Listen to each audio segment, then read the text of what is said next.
O mūsų studijoje jau kvepia arbata, studijos svečias, arbatos žinovas Andrius Žilinskas. Labas rytas. Labas rytas. Tad šįryt pažadėjome žiūrovams pristatyti kiek kitokios arbatos receptą. Tai matau, kad net jau ir talpa, į kurią supilta arbata, kiek kitokia negu įprasta matyti ant mūsų studijos stalo jaukius podelius. Štai čia turim tiek vienokią, tiek kitokią taurę. Tai galima sakyti, kad arbata gali būti ir aperityvas? Galima ir taip sakyti, ir čia matome tiesiog kitokį pateikimą arbatos, nes pasaulis keičiasi ir kartu su juo turi keistis ir arbata, ir pristaikyti, ir norisi, kad daugiau jaunų žmonių gertų arbatą, nes Europai, kaip žinot, paaugliai yra iki 35 metų skaičiuojami Europos mastais, tai ir jūs ir aš dar, kaip galima sakyti, kaip ir esam paaugliai. Tai čia vienas iš patrauklesnių būdų gerti arbatą ir tuo pačiu jisai gal ir pristaiko prie tos naujos idėjos, prie sveikos gyvensenos, nes galėtų pakeisti vyną tam tikrų vakarėlių metu, kai susitikimų metu, kai norisi atsipalaidavimo, norisi kažką gurkšnoti, bet nesinori apsvaigti. Tai toks pateikimas arbatos tikrai yra labai patrauklus ir labai gerai atsiskleidžia arbatos aromatas. Ir tuo pačiu tas atsipalaidavimas irgi ateina, bet jis nesvaigina. Tai čia yra kokios arbatos? Čia yra baltoji arbata ir raudonoji arbata. Ir šias arbatas iš tikrųjų lengva pasigaminti. Gali būti pritaikytas bet kuris žinomas arbatos pagaminimo būdas, tiesiog po to reikia išpilti į taures. Bet paprasčiausiai būtų, jeigu naudotumėt kokybiškos didelių arbatlapių arbatos tokį pakelį, galima tiesiog įmerkti į indą, tam skirtą su vandeniu ir palaukti, kol arbata prisitrauks. Tik tai reikėtų atkreipti į tokį niuansą, kad tame pakelėje arbatos siekis turėtų būti šiek tiek didesnis negu įprastai. Reikia žiūrėti, kad būtų apie 3 gramus pakelį arbatos kiekis, kad užtektų pritraukti tokiam indui pusės litro vandens.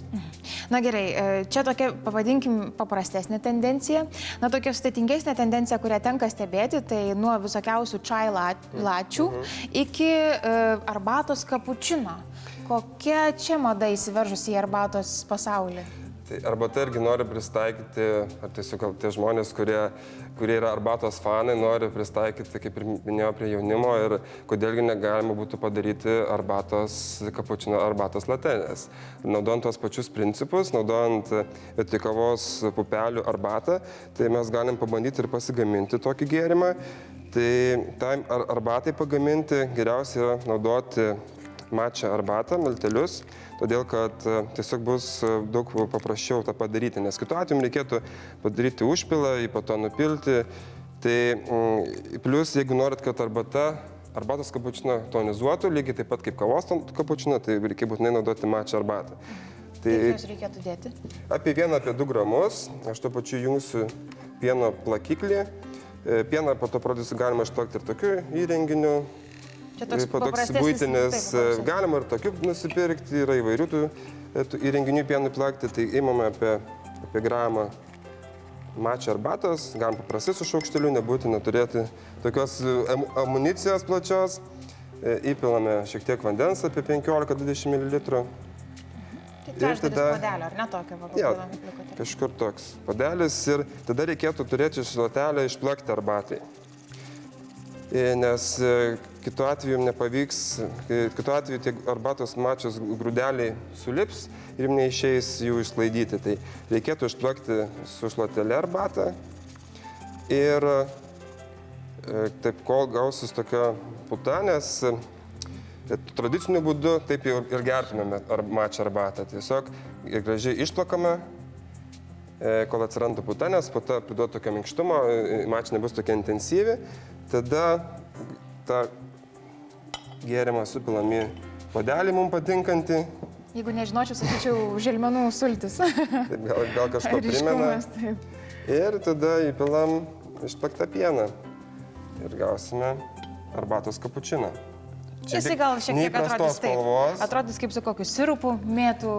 Atrodys neįprastos spalvos, galima pasaldinti cukrumi, kaip ir kava, kas mėgsta saldžiau.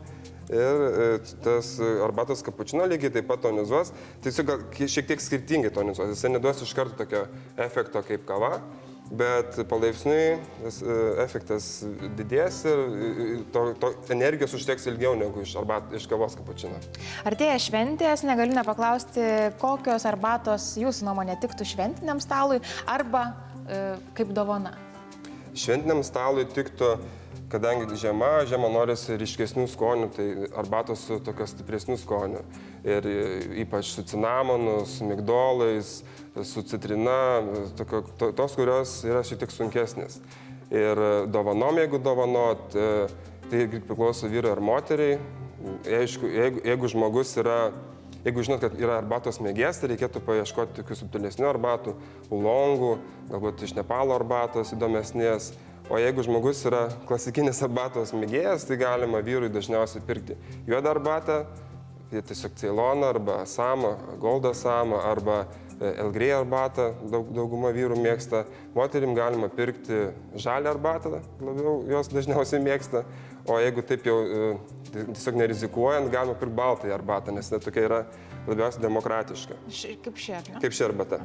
Na, o jeigu paklausčiau, kokią dovaną norėtų gauti Andrius Žilinskas kalėdų proga, jeigu tai būtų mėgstamiausia arbata, ne, jeigu taip klausčiau. Tai kadangi turiu daug galimybių ragauti daug skirtingų arbatų, tai tas skonis pomėgį dažnai keičiasi, bet šiuo metu labai patinka Nepalo rubė arbata, nes Nepalas yra toks irgi išskirtinių arbatų kraštas. Na kągi, aš padėkosiu šįryt už visiškai kitokios arbatos, kapučino arbatos receptą. Žinoma, už galimybę taip pat mėgautis aromatais čia mūsų studijoje. Ir, tikiu, susitiksime jau kitais metais, tad palinkėsiu gražių švenčių. O aš palinkėsiu visiems gražios arbatos dienos ir šalia tos arbatos istorijos gilios, šalia tos naudos sveikatai, arbata vis dėlto yra visų pirma tai gėrimas bendrauti su kitais, su savim. Tai visus kviečiu pakviesti savo draugus šiandien išgerti arbatos. Dėkoju šįryt. Ačiū.